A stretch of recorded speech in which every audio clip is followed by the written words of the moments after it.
Aujourd'hui, dans cette vidéo d'étude de cas, j'accueille un autre Sébastien. Il s'agit de Sébastien Gourrier, un entrepreneur qui est à la tête d'une société d'édition de logiciels. Il édite un logiciel en SaaS, ça veut dire Software as a Service. C'est un logiciel qui est vendu aux entreprises et aux PME pour leur permettre d'automatiser leur communication avec leurs clients et toute la phase qui est en aval de la prospection.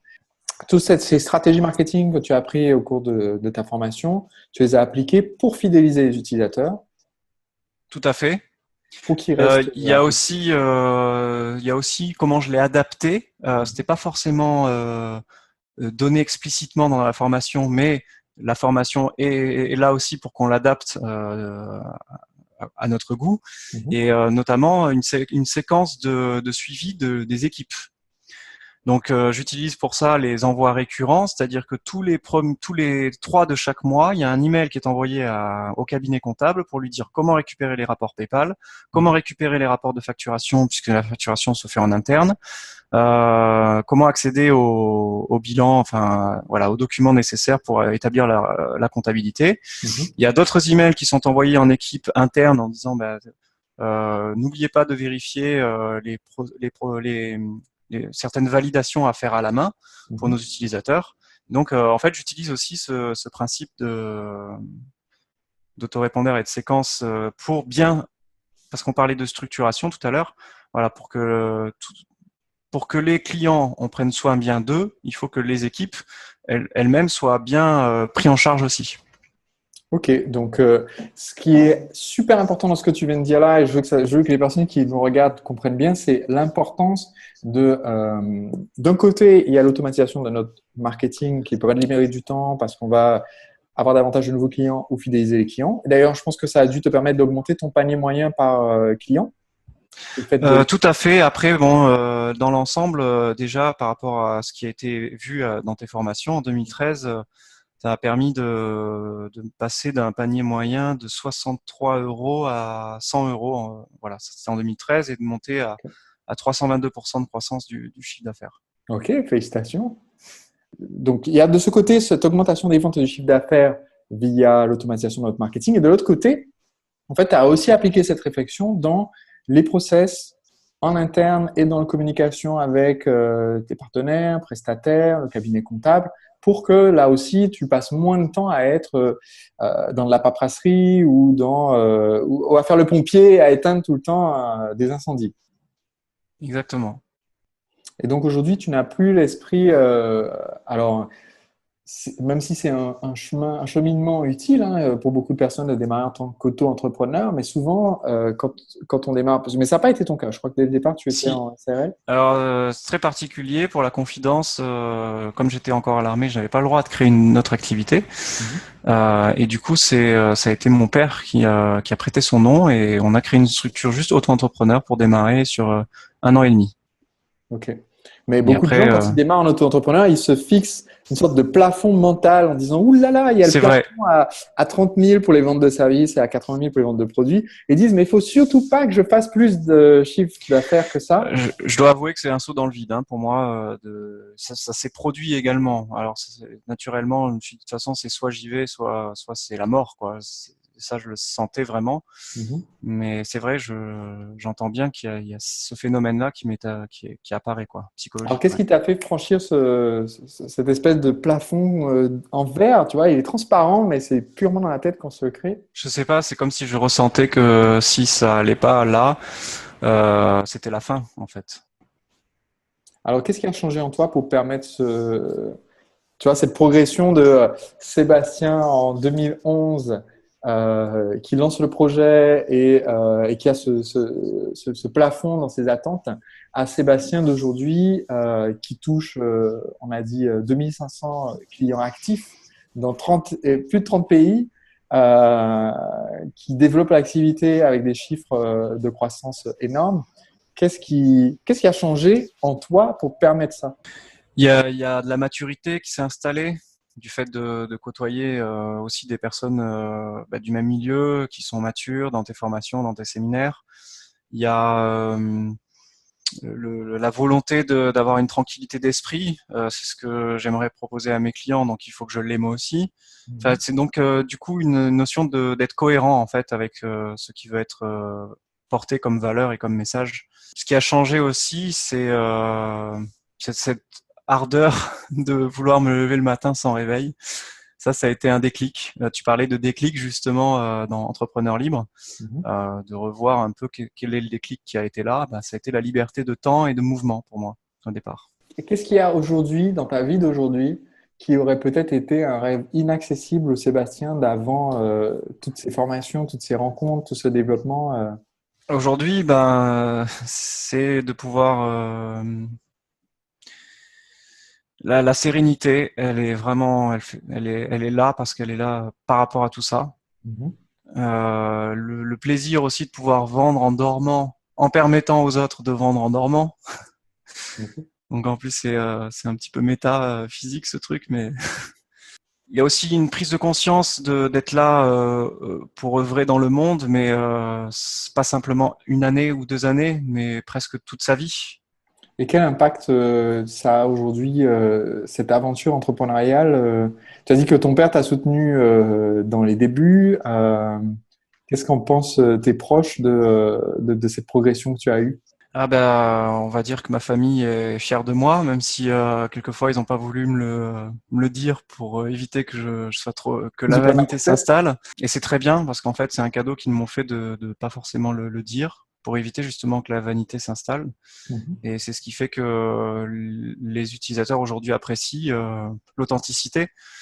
Euh, Parfois, quand on commence à avoir du succès, le piège peut être là, quoi, d'avoir les lauriers et puis de se prendre pour César, on va dire. Mhm.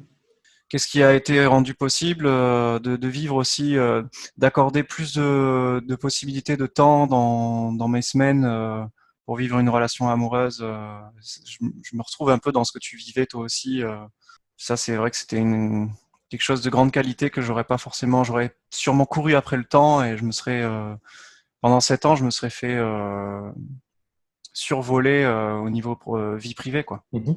C'est vrai que c'est une vraie difficulté pour beaucoup d'entrepreneurs de se dire, après, parce que ça fait maintenant 7 ans d'ailleurs que tu es en activité, c'est vrai, mais se dire, parce qu'il y a beaucoup d'entreprises déjà qui passent pas la barre des 5 ans, il y a la moitié des entreprises, et une des principales raisons, c'est le fait de ne pas être accompagné. Mais 8 ans au moment où la vidéo est diffusée sur ah oui, le temps Internet. que ma vidéo soit diffusée, ça aura 8 ans. Mais tu vois, en arriver là, pour moi, c'est super important de se dire, mais en fait, quelle que soit l'année qu'on est aujourd'hui, dans 8 ans, je veux être actif en activité, mais du coup, je veux aussi avoir accompli en fait plus dans ma vie que juste avoir développé l'activité et être resté, on va dire, bloqué personnellement. Et beaucoup d'entrepreneurs font pas cette réflexion et visiblement, tu l'as faite, puisque du coup, en plus de cette activité professionnelle, tu as eu en fait des changements personnels dans ta façon de vivre. Oui, et puis bah, c'est vrai que maintenant, il y a un raisonnement qui est là plus en tant que businessman plutôt que artisan ou auto-entrepreneur, donc c'est vraiment important. Et c'est ces visions-là aussi qui sont inculquées dans tes formations, dans tes séminaires-là, les valeurs. Et puis même quand tu les exprimes pas forcément, il faut savoir observer ce qui est dégagé dans tes séminaires et dans tes formations, hein. Des fois, c'est pas parce que tu nous dis pas certaines phrases que on n'a pas la possibilité nous de ressentir ça et de voir l'histoire derrière l'histoire, comme tu dis. Alors, qu'est-ce que tu dirais à quelqu'un qui démarre, qui nous regarde aujourd'hui et qui peut-être a une application mobile, un logiciel, un outil, on va dire une activité de ce type-là, par exemple, qui envisage de se lancer, qui se dit, OK, pourquoi pas faire une formation marketing, pourquoi pas me développer, mais qui hésite encore, qu'est-ce que tu dirais à cette personne-là? Donc je dirais déjà dans la mise en place, j'opterais plus pour un abonnement récurrent et le fait du coup de rémunérer de manière récurrente les personnes qui vont en parler à leur tour, parce que du coup ça installe une récurrence sur le long terme là-dessus, à la fois pour soi, à la fois pour ceux qui reçoivent les commissions. Et maintenant en termes d'hésitation, c'est de faire le premier, de penser qu'au premier pas, au pas suivant en fait, parce que c'est le moment qui prépare le moment suivant, qui prépare le moment suivant. Donc C'est comme ça que je fonctionne avec un outil clair qui est le Codao en fait, où justement à chaque fois c'est une question après une question après une question. Justement, si on peut en parler quelques instants, parce que pour ceux qui nous regardent, Sébastien, donc, en plus du développement de son activité de logiciel, maintenant tu as un nouveau projet. Et ce qui est épatant, c'est justement que ce progrès au fil des années t'est permis à la fois de développer l'entreprise, de faire en sorte d'avoir une croissance à 2 chiffres, voire 3 chiffres d'année sur l'autre. Ce qui fait que aujourd'hui, ça te permet d'avoir aussi le temps de te concentrer sur une mission de vie que tu as et d'autres projets que tu voulais développer en plus. Mhm.